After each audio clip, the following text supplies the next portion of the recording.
dicen, hay que lavar en agua el pecado original en los infantes para que no mueran y se vayan a ese lugar que se llama limbo. Y de ahí nace el bautismo infantil. El problema grande es que ese limbo fue eliminado recientemente.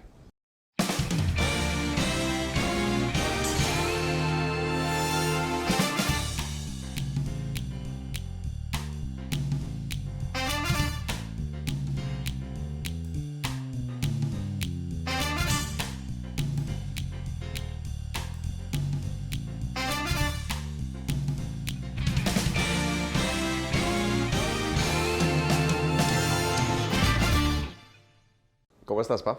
Hola, hijo, ¿qué tal? Bien, por dicha.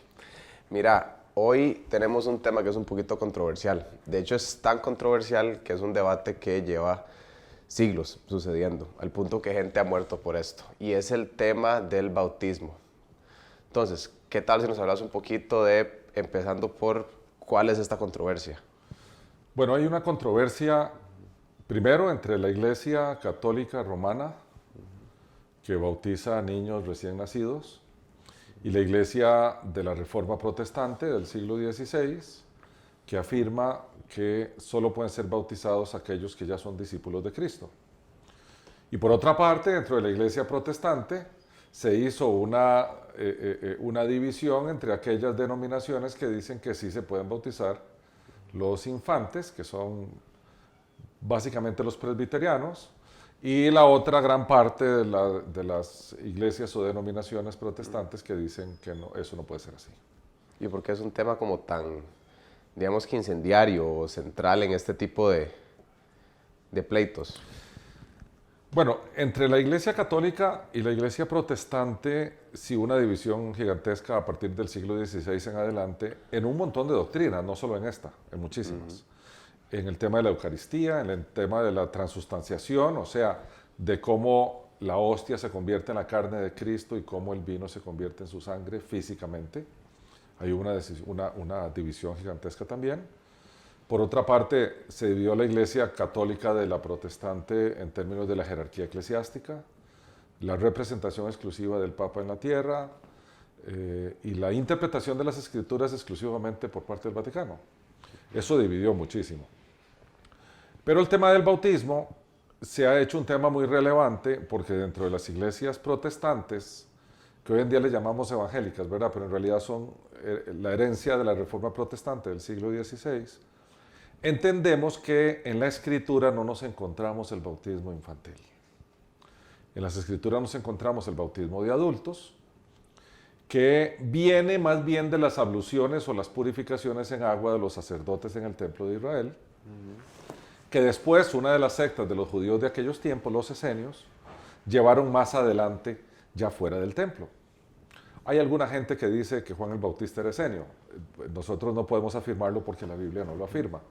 Pero los esenios vivían en el desierto, eran gente ascetas, se les llamaba, o gente que vivía de una forma muy frugal, muy pobre, típico de Juan el Bautista. Entonces hay alguna gente que hace esa afirmación. De todas formas, el bautismo, que era practicado por los esenios, pasó a representar como un proceso de limpieza o un proceso de purificación, porque habían dos elementos de purificación, el fuego y el agua. Pero Juan el Bautista le dio una connotación de arrepentimiento. Cuando Juan estaba bautizando en el río Jordán, gritaba arrepentidos, porque detrás viene el que viene a pedir cuentas. Sin embargo, en lo que resultó es que el bautismo de arrepentimiento que Juan predicaba era sencillamente el requisito del perdón que Jesús posteriormente iba a proveer. Porque después de que Jesús muere, resucita y asciende a los cielos, la prédica de los apóstoles siempre fue arrepentidos y convertidos. Entonces, arrepentimiento siempre precede al perdón. Entonces, los cristianos entendemos que nosotros tenemos un mandato de Jesucristo que poco antes de ascender a los cielos, en el capítulo 28 del Evangelio de Mateo, pide que vayamos por el mundo haciendo discípulos y que los bauticemos en el nombre del Padre, del Hijo y del Espíritu Santo, y que les enseñemos todas las cosas que Él nos ha enseñado. Por lo tanto, que les enseñemos el testimonio apostólico, que es el Nuevo Testamento. Ahora, ¿hay diferencia entre el bautismo que hacía Juan el Bautista y el bautismo que hicieron los apóstoles después? Totalmente. Porque la señal o el mandato o el mensaje de Juan era arrepentidos y el bautismo tenía una suerte de simbolismo de limpieza por agua. Mientras que el bautismo que practicaron los apóstoles después y que Pablo especifica muy bien en su carta a los romanos es que nosotros en el bautismo, en voz alta y en público, proclamamos lo que una vez pasó en la intimidad con el Señor, que fue que morimos a la vida anterior y renacimos a una nueva vida. Cuando nosotros hicimos nuestra profesión de fe, lo que hicimos fue negarnos a nosotros mismos en favor de Cristo. Entonces la fórmula bautismal usualmente es que la persona que bautiza le pregunta al que va a ser bautizado, ¿en qué crees? Y la persona contesta, yo creo que en Jesucristo y que Jesucristo es el Hijo de Dios. Más o menos emulando lo que nos narra el libro de los Hechos de los Apóstoles cuando Felipe bautiza al eunuco que iba camino a Candace para abajo. Entonces, nosotros entendemos por la explicación de Pablo que el bautismo estamos simbolizando nuestro, llamémosle entierro, pero como es en agua no se puede decir entierro, ¿verdad? Pero sumergirnos o morir a la vida anterior y salir a una nueva vida, emulando un poquitito también el cómo Jesús muere y resucita. Entonces está lleno de simbolismo. El bautismo está lleno de simbolismos por todo lado. Lo que sí es un hecho es que es un mandato de Jesús. Ahora, vos estás diciendo entonces que como el bautismo es digamos que una manifestación pública de algo que sucedió en privado, iría en ese orden, iría primero una conversión y después un bautismo. Porque ahí es donde yo creo que cae la controversia. Hay gente que dice que es primero el bautismo, después la conversión. Sí. Y después vamos a hablar un poquito del bautismo infante a causa de eso. Pero es para que, a ver si estás dando tu punto a entender bien. Vos dices que primero viene una conversión genuina y después viene un bautismo. Sí, porque ese fue el orden en que Jesús lo ordenó. Jesús dijo, id y haced discípulos, bautizándolos en el nombre del Padre, del Hijo y del Espíritu Santo. Por lo tanto, no puedes bautizar a alguien que no es discípulo. Primero hay que ser discípulo y después debe ser bautizado. Aquí el tema es que un discípulo no se puede quedar sin bautizar. Como hoy en día hay miles de cristianos por todo el mundo que creen que no están listos para ser bautizados, pero no están listos solo si no son discípulos, pero si ya son discípulos tienen que bautizarse. Sí, no queda otra que bautizarse. Sí, claro. Sí, no hay ni que pensarlo mucho. No, no hay que alistarse ni hay que nada, hay sencillamente que bautizarse, es una orden. ¿Vos pensarías que esos creyentes tal vez no se bautizan por el hecho de que no están listos para un compromiso completo con Cristo? Yo creo que más bien no se sienten lo suficientemente santificados, lo cual es un tremendo error porque nadie está lo suficientemente santificado nunca. Ajá. Y entonces dicen, no estoy listo. Si no está listo para una entrega completa que ellos simbolizan en el bautismo, quiere decir que nunca fueron creyentes. Porque la entrega completa a Cristo no se hace en el bautismo, se hace en la profesión de fe. Entonces, si yo voy a estar listo para el bautismo porque estoy listo para entregarme a Cristo, la profesión de fe que hice preliminarmente no fue una profesión de fe sincera. Porque la profesión de fe trata de eso, de reconocer a Jesús como Señor y entender que el que murió en la cruz fue el Hijo de Dios. Sí, el resto es nada más como una manifestación pública, simbólica, que hay que hacer porque fue mandado. Pero el compromiso se hizo antes. Eso es correcto. Eso es lo que quieres decir. Así es. Ahora, sabiendo todo esto y, ¿verdad? Aparentemente, con lo claro que es la Biblia, ¿de dónde vino el bautismo de infantes? Eso también es controversial. Inicialmente se pretendía salvar a los niños, hijos de católicos, de que murieran sin ser bautizados, porque el bautismo les borraba el pecado original.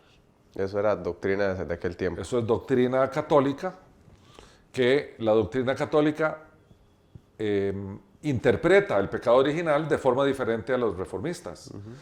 De acuerdo a la doctrina católica, el pecado original es un pecado heredado, como tal, pecado, con que nacemos todos, y que si no nos bautizamos y morimos en ese pecado original, los niños van a ir a un lugar que se llama limbo. Y ahí se quedan por toda la eternidad. La doctrina del pecado original, desde la Reforma Protestante de Martín Lutero en adelante, y es la que entendemos en la Escritura, que también Pablo nos la explica en la Carta a los Romanos, no es que nosotros heredamos un pecado, nosotros heredamos una naturaleza que peca. Por tanto, tenemos una tendencia, somos proclives a pecar. Y esa proclividad a pecar no se nos quita hasta que muramos, porque hay una parte nuestra, que Pablo le llama un cuerpo de muerte, hay una parte nuestra que siempre se inclina a pecar. Mientras que hay una parte nuestra que está en un proceso de santificación, que esperamos que cada vez la santificante supere a la parte nuestra carnal, llamémosle de alguna manera, ¿verdad? Que anhela los deseos carnales. Pero entonces, donde hay una división entre la religión católica y los protestantes en términos de la definición del pecado original, los católicos dicen, hay que lavar en agua el pecado original en los infantes para que no mueran y se vayan a ese lugar que se llama limbo. Y de ahí nace el bautismo infantil. El problema grande es que ese limbo fue eliminado recientemente. Entonces, así como el Papa, de forma infalible, de acuerdo a la doctrina católica, dictó que había un limbo, no me acuerdo cuál fue el Papa que lo dijo, y entonces a partir de ese momento se arranca todo este tema. También creo que fue, no sé si fue Juan Pablo II o Benedicto XVI, no sé cuál de los dos, no estoy seguro, eliminó el limbo también. Entonces eso a mí me trae un problema serio en términos de la infalibilidad del Papa cuando está hablando ex cátedra. ¿Cuál de los dos papas se equivocó? ¿Qué tal si, verdad? Porque nos está acabando el tiempo de este video y esto es un tema bastante amplio. ¿Qué tal si lo dejamos acá? Y el video que sigue hablamos un poquito más de pecado original y el bautismo infante. Por supuesto. ¿Te parece? Por supuesto que sí, hijo. Démosle. Gracias por su atención. Esto fue Contracultura. Si desea ver más videos de Unánimes, haga clic 2 veces en la campanita de suscripción. Ayúdenos a comunicar la sana doctrina enviando este video a sus amigos. Es nuestro deseo llevar el mensaje de Jesús a la mayor cantidad de gente posible. Y estamos seguros que con su ayuda lo conseguiremos, porque somos llamados a ser diferentes.